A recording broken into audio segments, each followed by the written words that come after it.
unicorn did it again. Shohei Ohtani just entered the 40-40 club in the grandest of fashion. He made history in a way that we dream about in the backyard as kids. The Orioles, they're trying their best to keep up with the Yankees, and they are just praying that Tony Tater's Anthony Santander can pull an Ohtani and try and hit a grand slam. The Blue Jays, they've been carried by rookies lately, and yesterday's game was no different. Postseason legend Jordan Montgomery, who won a World Series last year, he just got demoted to the bullpen by the Diamondbacks, and he called out his former agent Scott Boras for butchering his deal. And down in the Cubs game, we saw the fastest inside the park home run in a half decade. We'll talk about all of that and more in today's MLB Recap. We post these almost every single day, so stick around, hit that subscribe button. And also, guys, do me a massive favor. Please use code Fuzzy on SeatGeek or Underdog Fantasy because both of those support the channel in a big way. You guys gotta support because I need your help. I'm trying to buy this Babe Ruth jersey. It's the same jersey that he wore when he pointed and called his shot. I only need $15.1 million. Come on, guys, let's get there, or else I might have to make merch or start a Patreon. Obviously, I'm joking, by the way. All right, here we go. The Rays and the Dodgers. Bobby Miller, he might be having nightmares of Junior Caminero because the super prospect, he caught up to a 100-mile-per-hour dotted fastball, and he hit it out. That's all-time talent, in my opinion. Then he sat on an off-speed pitch and laced it for a double right before Christopher Morel, he took flight. Bobby Miller, by the way, has a 7.5 ERA, but it's all good. He's got the unicorn on his side, and the Rays don't. Shohei, he legged out an infield single, and then he turned on the burners for his 40th stolen base, and of course they're going to preserve that bag because he is now one home run away from joining the 40-40 club. I think he would be the 6th player ever to do that. Now, speaking of preserving things, Rays starter Tyler Alexander could not preserve his own lead. Enrique Hernandez, he tied it with a line drive 3-run tater. Bobby Miller, I will give him some credit. He kind of had the opposite start where he was terrible early, but he was really good to end his start. 9 strikeouts over 6. Here we go. Ohtani, he's up. The phones are out because this is the stuff of legends. He's got the bases loaded. It's the final inning.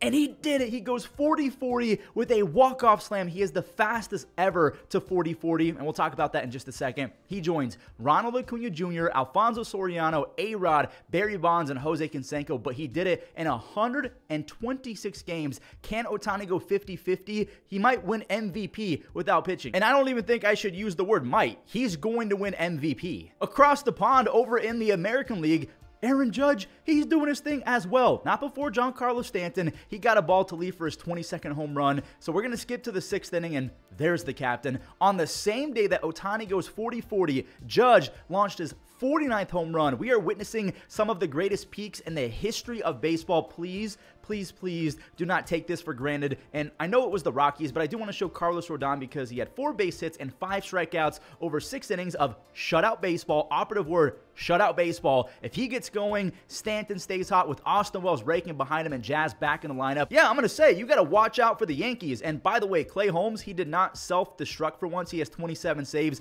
Maybe all he needed was a few days off and facing the Rockies.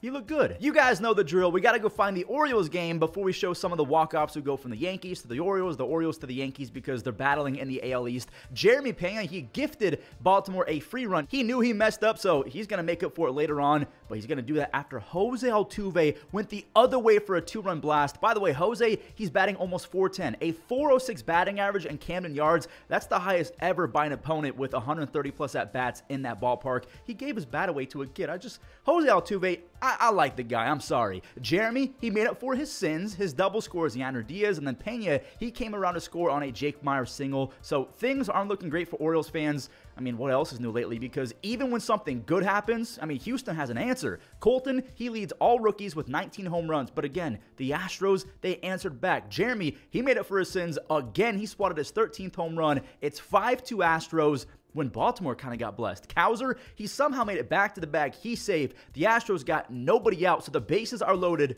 for Tony Taters. Anthony Santander put his team out in front with a grand slam. He muscled out a fastball all the way at his eyebrows. He's got 38 home runs, and I'll just spoil it right now. The Orioles, they win that game, and they stay right up there with the Yankees. they're 1.5 game back, but still, just 1.5 games. We're going to talk about the Braves and the Mets games back-to-back because these two teams are fighting for an NL wildcard spot. Michael Harris, he gave Chris Sale an early lead in Sale. Now, don't get me wrong, Chris Sale was really, really good, but he wasn't his usual strikeout self, and I think that's because that was the approach of the Nationals. Just put the ball in play, whatever that means. The Nationals, they try to get sneaky with a bunt, but Sale and Olsen, they teamed up for a beauty. Moments later, Chris Sale, he got hosed by Jorge Soler. What was that effort out in right field? The ball basically landed right in front of Soler, and that set up the rookie extra base machine, Andres Chaparro, whose 2-run double made it a 2-1 game, so he has 5 doubles already in 5 big league games. Sale and Mackenzie Gore, so both lefties who are nasty, they combined for 3 earned runs on the day over 15 innings,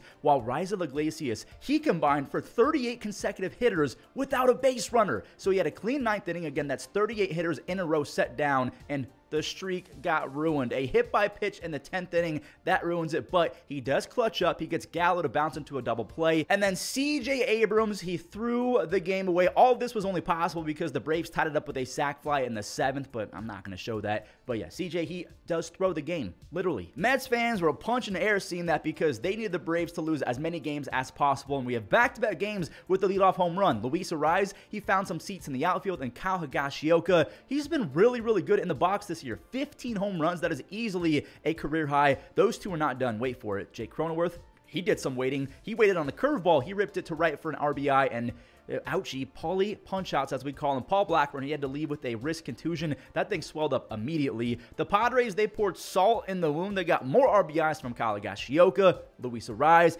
Kyle, he laced a double to score Jackson Merrill, and Luis, he extended it to a 6-0 lead for Joe Musgrove. Look at Xander helping out his pitcher as well. He's paid like a shortstop, and he probably could still be a shortstop, but him being a second baseman at his age kind of makes more sense. Musgrove, he was lights out. He retired the first 14 Mets he faced. He lost the perfect game, but then he made up for it with a sick sliding grab, diving, whatever it was, to Rob Francisco Lindor. And then he got stronger and stronger. We go to the 7th inning. He struck out the side. 7 innings, 1 measly little base hit, 9 strikeouts. The Padres out-hit the Mets 16 hits to 1. The Mets, they fall to 2.5 games back of the Braves for that final wildcard spot. All right, let's see if the Mariners can somehow overcome 3 moonshots from the Giants. Lamont Wade Jr., he socked a solo home run in the 1st inning. J-Rod, he just missed the play of the year. Michael Conforto, he made sure that J-Rod couldn't even attempt at it. That is a 2-run laser beam in his hometown. I think he's from Seattle. Luke Raley, he momentarily broke up the San Francisco home run action with a solo home run of his own. But Elliot Ramos broke it open again with an upper decker shot, and all 3 of those home runs were off the nasty Luis Castillo. Elliot, he now has 19 home runs and a near 140 OPS plus. Mariners fans, they must have had their rally caps on because here they come. The submariner Tyler Rogers, he could not get anyone out, and that's not me being dramatic or like playing it up. He allowed 4 runs on 6 base hits. He got 0 outs. Jorge Polanco, Mitch Haniger, Justin Turner, Josh Rojas, Leo Rivas, and Luke Raley made it 6 consecutive base hits, and they tied it at 5. But then the Giants deployed their cheat code relief pitcher Ryan Walker. If you're not looking, look at this dude. He throws 97, 98, 99 from the side. He's got a slider from hell, and he throws he throws goofy. 6 consecutive outs to save the game for the Giants. He had 5 strikeouts out of 6 outs. He has 16 strikeouts his last 7 innings. Now, shout out to Colin Snyder, who was disgusting. So we're in the 10th inning now. It's still 5-5, and that allowed the rookie Leo Rivas to walk it off. That is the first managerial win for Dan Wilson, who was an all-star for the Mariners back in 1996. That was fun. If I told you that Anthony Rendon found a gap for an RBI double, and then that was followed up by a 2-run 2-bagger from Joe Adell, you're probably thinking the Halos, they won this game for sure. I mean, even Taylor Ward, he was able to find a hole. He hit the very top of his bat with this ball, but the Jays, they made it a game. They got RBIs from Kirk, Clement, and then Kirk again later in the 6th inning, so it's 4-3. The Angels, they used Ben Joyce earlier in the game, so now they're trying Ronsny Contreras to try and save it, and that plan backfired big time. The rookie Joey Loperfido hit a perfect oppo taco to tie it, and then the other rookie, Addison Barger, he just, no, he didn't walk it off because that ball went foul. Wait, yes, he did!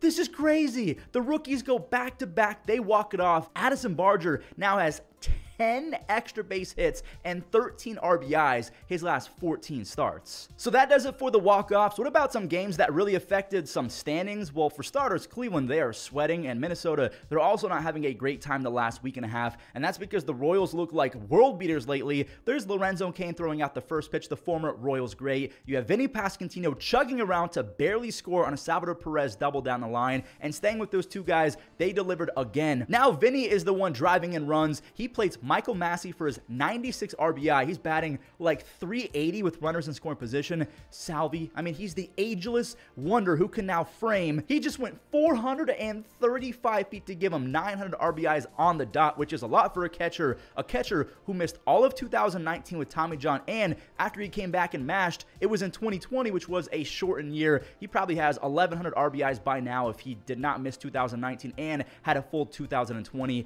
Renfroe, he hit the strut, and also on this swing, he also passed a milestone. He joins the 500 RBI club. Michael Wacha, another quality start. He's allowed 2 earned runs over his last 3 starts. Lucas Erceg, who was a former infielder turned pitcher for the A's, he came in and absolutely slammed the door against the first place Phillies. He's got 7 saves on the year. Now we got to take a look what the Guardians did. Oh, this is great. This is just awesome. Tanner Bybee, our ace, could not clutch up. Leody Taveras and Corey Seager, they combined for 4 runs in a big second inning. Seager, he's got 12 extra base hits and 20 RBIs with an almost 1,000 OPS this month, August. Cleveland, they tried their best to make a comeback. They put up 3, but that was it. And Adolis, he tacked on an insurance run with his first hit of the night. Lane Thomas, he had his moment stolen from him. This could have been his moment. Cleveland fans probably would have washed away his transgressions, how bad he's been his first handful of games. But, I mean, umpires, they can be so bad at their job sometimes. Who knows what could have happened after that? Kirby Yates, he says, I don't care. I'm going to get my 23rd save. So the Guardians, they've dropped 3 games in a row. And because they've gone 16-22 since July 10th, whereas the Royals, they've gone 23-10. They're 10 games over 500 over that stretch. The Royals, they're now just 1 game back of first place. Yes, the Royals, they stole sole possession of second place after the Twins lost another game. This time to the Cardinals. Minnesota has now lost 4 of their last 5 games. And we talked about the Guardians losing 3 in a row. The Cardinals, they've won 3 in a row. Mason Wynn, he brought home their first run on an RBI single. And once Lars Nootbaar gave Andre Palante and the Redbirds pen a lead, they wrapped it up pretty nicely. Lars, that's 2 runs on 1 swing. Palante has a disgusting curveball, and he can run it up to 95, 96 miles an hour. Brendan Donovan, this baseball is gone. He's got double-digit home runs now. He's got 10 on the season, and you're about to see something that you may or may not have seen before. Donovan, he skied one, and it could have been a sac fly, but it wasn't. He didn't tag, but then he also didn't try to get back to third base quick enough. He's now out. What was he doing? Now, luckily, Andre, he was on his game. He went 7 innings. He missed barrels all night long. The Cardinals, they scored a few more on a walk to Victor Scott. And then the other rookie, Mason Wynn, grabbed his 2nd RBI of the game on a sac fly. The St. Louis bullpen was really good. 2 no-hit innings to end it. They win 6-1. Shifting gears to some absolute blowouts, Milwaukee and Arizona combined for 23 runs between the pair of them. After Lawrence Butler teed off for his 14th home run, the Brewers said, nah, that's not how this game is going to go. But before that, an Oakland fan, caught 3 foul balls in 1 inning. I've seen 2, but never 3. Now, staying with 3s, Rhys Hoskins, he connected for a 3-run home run. He's only batting .217, but he's got 21 home runs and 64 RBIs in not too many games, actually. Rookie Joey Ortiz made it back-to-back home runs with Rhys Hoskins. He's got 9 home runs and really, really good defense no matter where he plays. We have some more rookie action. Jackson Chourio, this is not an RBI because they called that an error. Obviously, that's an error, but that's okay. He got his RBI in the 4th inning. He doubled in Sal Frelick. That was a bullet, by the way. JP Sears, he came into this game red hot, but I mean, that's just a meltdown if you ask me. Chourio, he scored on another Oakland error, so everyone's melting down, and yeah, this ball game's over. Scary Gary, El Kraken, whatever you want to call him, Gary Sanchez, he cleared the bases on a 3-run triple. He got all the way to third base. Rhys, he secured a 4 RBI day on a line drive sac fly. The Brewers went easy 11-3. No mercy rule in that last game, but if this was MLB The Show, this next game could have been a mercy rule. Not really, but one team did win by 10. There was lots of dinking and dunking, as Brian Bayou has probably been the most disappointing starter in baseball since his debut season a few years ago. He was given a contract extension, and somehow he's gotten worse. He has an almost 5 ERA, 4.95 ERA. Now, credit to him, he did settle in, and he ended up almost going 6 innings, but Cora left him in way too long. Suarez and the newest Diamondback, Luis Guillorme, they each drove in an RBI, and Perdomo, he smoked the ball. Sadon, he's usually pretty sure-handed. He couldn't handle it, and I'll show this for Red Sox fans. Rob Refsnyder, he got to Ryan Nelson, who was completely dominant. Nelson, he struck out 7 hitters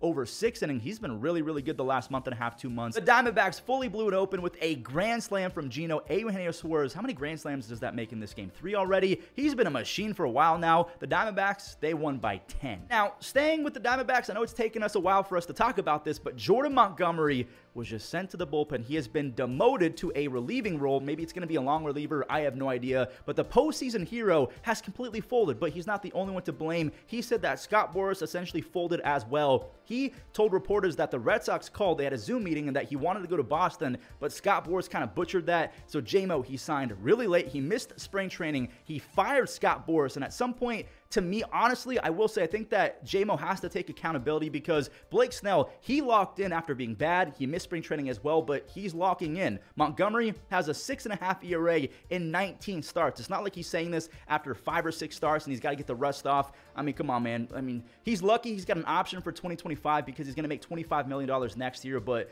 this has been Patrick Corbin level type of regression. We just talked about the Boston Red Sox. Let's talk about the White Sox because, yeah, let's just get it out the way. Matt Vierling, he stayed back on a curveball, and after rookie Jace Young, he laced his first big league extra base hit. So many rookies to end this video. Good Lord, they're everywhere. Just teams saying, just go for it. We're going to deploy these guys and see if they're worth keeping. Dylan Dingler had the RBI, and yes, the White Sox did battle back. Lenyn Sosa not only drove in a run, but he also probably saved a run as well. If that gets past the third baseman, I think that he actually does score from first base. So Lenyn, he robbed Torkelson. Corey Lee, he had White Sox fans thinking that they had this game in the bag, but the White Sox bullpen is one of the worst I've ever seen. Vierling, he reclaims the lead, and rookie Colt Keith, he hacked at the first pitch that he saw. Riley Green, he got in there just ahead of the throw. Recently DFA'd Yankee Enyel De Los Santos, he gave up more runs for Chicago, and 2024 is a year to forget for him. McKinstry had an opposite field RBI. Tigers then showed off the defense. I think they had 3 outs on 4 pitches, and all of the outs were some pretty fun outs. So there you go. Jason Foley has 17 saves. The Pirates showed us a real-life Uno reverse card and what it looks like. So the Reds, they popped off for 5 runs off of the Pittsburgh starter, Bailey Falter. 5 runs over 4. Stevenson, he just went 440 for his 17th home run. He's a catcher, remember that. Ty France and Stuart Fairchild, they both had sacrifice RBIs.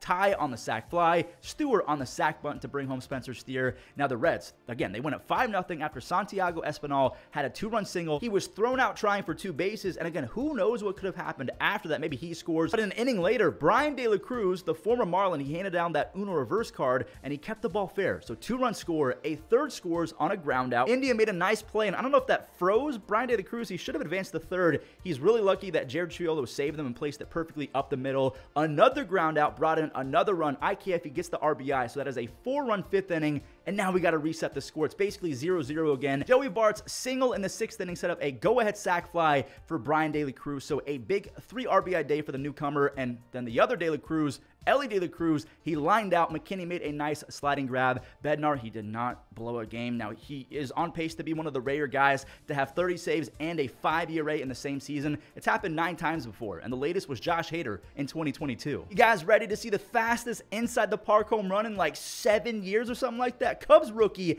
Pete Crone Armstrong, he went home to home in 14.1 seconds. The 30.4 feet per second speed literally ties Bobby Witt Jr. for the fastest human in all of baseball. That dude can fly. He's already one of my favorite players to watch between his elite speed and elite defense. Ian Happ, he hit a home run over the fence. He's been so good throughout his career, and the Marlins, they rallied a little bit. They actually tied it at 3, but Isaac Paredes, he saw Christopher Morel go yard for the Rays earlier, and they were traded for each other. He does not want the Cubs to lose that trade on his behalf, and yo, Miguel Amaya, the crack of this bat actually sounded like a firecracker. It was crazy. Back-to-back games with the home run. He has 7 RBIs over the last 24 hours. The Cubs, they're 5.5 games back of a wild card spot. The Reds, they fell to 7.5 games back, but they're still ahead of the Pirates, who are 8 games back of the wild card. That does it for today's recap. I just wanted to go ahead and say thank you guys so much for your support on the series. I really appreciate it. Make sure you guys subscribe to my editor, Pesky Talk. He has been crushing the shorts and the recaps. He's just an absolute superstar. Go subscribe to him and enjoy the web gems.